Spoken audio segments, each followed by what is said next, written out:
Big topic this week before we get into the Call of Cardo. We got a pretty cool section there, but we're the lappers. I want Aaron to run a quick sound on tape from what Eli had to say post race, and Cooper Webb as well. And before he runs it, RV, I thought that Eli, Hunter, and Coop were very diplomatic. They were very to the point. I think they all drove it home. Couldn't have said it any better. And I don't think that they didn't take the stance of the lappers need to get the hell off the track and there shouldn't be privateers on the track. I think that they had fair points. But let's hear it from the riders themselves, and then we'll base our opinion off of that. Go for it, Aaron. Yeah, it's bad. It's bad. I think if the track's sub 50 seconds, make it a 15-man gate. I mean, they're just riders that are way off the pace of the top lead group, and if the promoter wants to potentially lose championship contenders, I mean, then let's keep it the way it is. Well, when a guy goes from the very far right side of the track to the very far left side, like what happened in Moto 2, it's just, and like what Hunter said, it's repeat offenders. It's the same people doing the same thing over and over again, and they don't get a big enough penalty for it. It's just, it's kind of outrageous. So it's frustrating. It's frustrating for us. Yeah, I mean, these guys are, what are they, 6 to 7 seconds a lap slower, maybe even more, and they're out there with this. So really, they're just a hazard. I don't know for the exact penalty, but I think it's just less riders on the gate. And I actually think motocross should be 30 guys on the gate. So I think both series has an issue with too many bikes on the track, and then especially once it gets to a short lap time. I mean, this evening it's Russian roulette. Like, it's straight up, because they're going so slow, and then you go to do a triple, and you don't know which way they're going to go, and then tonight it amplifies it with the dirt. So there's really not much you can do, and then, yeah, you just have to do what you can do. Yeah, no, I heard him, and he's right. Like, there should be penalties. There should be, whether it's money, because they clearly don't care about points because they're not in the points. So if you take their money away, and that's how they live, then maybe they'll get it. So, like I said, I think it's unacceptable. The series needs to step in and do something because they clearly haven't. And, yeah, I think like Eli said, he could have been out in the championship from a lapper, and any other motorsport that never happens, and it's a joke for our sport. All right, where are you first? Where are you at with the lappers? I know it's always been a part of the series. It has. Respond to what you just heard and what's your position, bro? Yeah, I think I totally understand each of their positions as being as a past champion and as a guy been put in that position before. The question is well, I guess not question, but I don't think you can get rid of the privateers. We have a 22-man gate in Supercross, 42-man gate outdoors. I think, like Coop said, maybe making that penalty, because I don't think we should get rid of them. I think the system has worked. It does work.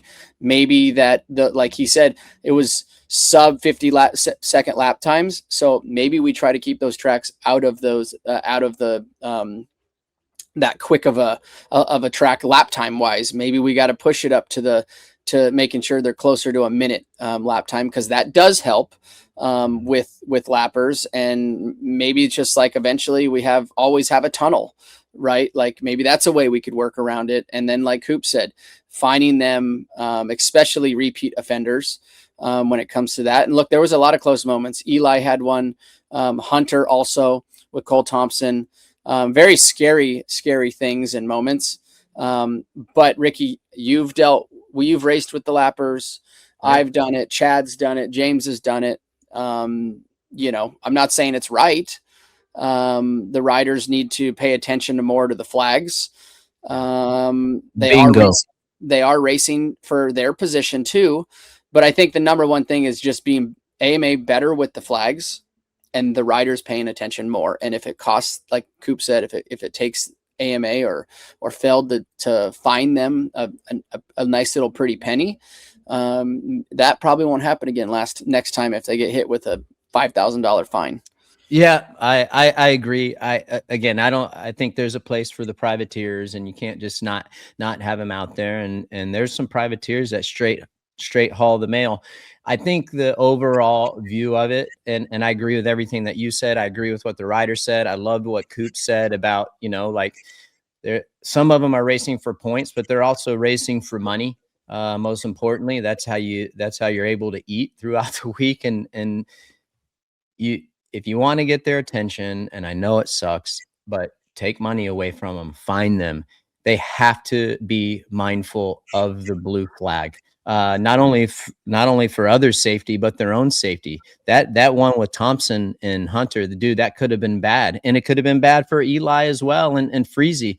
And Hunter was pretty straightforward. I think with the repeat offenders, that's one of the guys for sure. And I think that I don't want to speak for them because I don't know what they're thinking, but the way it looks from us sitting here on a podcast platform and up in the booth is just like they don't pay attention to the blue flag. They are so focused on their own race, rightfully so. But I think as a duty, and being one of the top 22 riders in the world, they're racing a Supercross race. You have a duty to pay attention to the leaders coming from behind and give way to them. Okay. And that's when I think that your actual race, part of that is being mindful of those guys. And I'll give you this example. When I was in NASCAR, I got lapped quite a bit. Okay. Because I wasn't fast enough to run with the leaders. And my biggest concern, RV, when my spotter would say, hey, leaders are coming probably in the next couple laps, my biggest concern was making sure that I wouldn't be in their way, because I didn't want to mess up their race. Like, I was so worried I was going to affect it. Now, some tracks are harder to get out of the way than others, like Martinsville. Martinsville is so tight. It's it's basically a one-line track for the most part, and it's hard to get out of the way compared to a Daytona or a 1.5 mile track, or like a road course. A road course on four wheels is tough to get out of the way compared to a 1.5 mile or 2.5 mile oval. So I know certain tracks are tougher, but still, I don't think that they're yielding to the yellow or blue flag as much as they should. And I think that's where I agree with the riders, with Eli and Coop, that they need to get these guys' attention, and the riders need to be more aware too. Dude, they just have to surrender their race at that stage and get the hell out of the way. Yep. And then go back to their race, go back to their position, and yeah, it might cost them, a spot here, or maybe catching a guy in front for that quick second. But also it's once one lapper gets past, they're going to go up to the next one. That dude should give way. And the rider that just gave way 3 turns ago is now going to make up that time that he did loss, in theory. 100%, without a doubt. So, I don't think anyone's saying that there's not a place out there for them. I'm not saying that. You're not saying that for sure. I do think that the rules need to be heightened. I think that the penalties need to be heightened, and that'll get their attention. Because definitely this scenario could have been, from a safety perspective, could have been way worse. Some great stuff there. Hi folks, Lee Diffie from NBC Sports. If you enjoyed what you just watched, well, it's time to bring the action and subscribe to the Motorsports on NBC YouTube channel. You can have it all: news, highlights, interviews, and analysis. So go for it.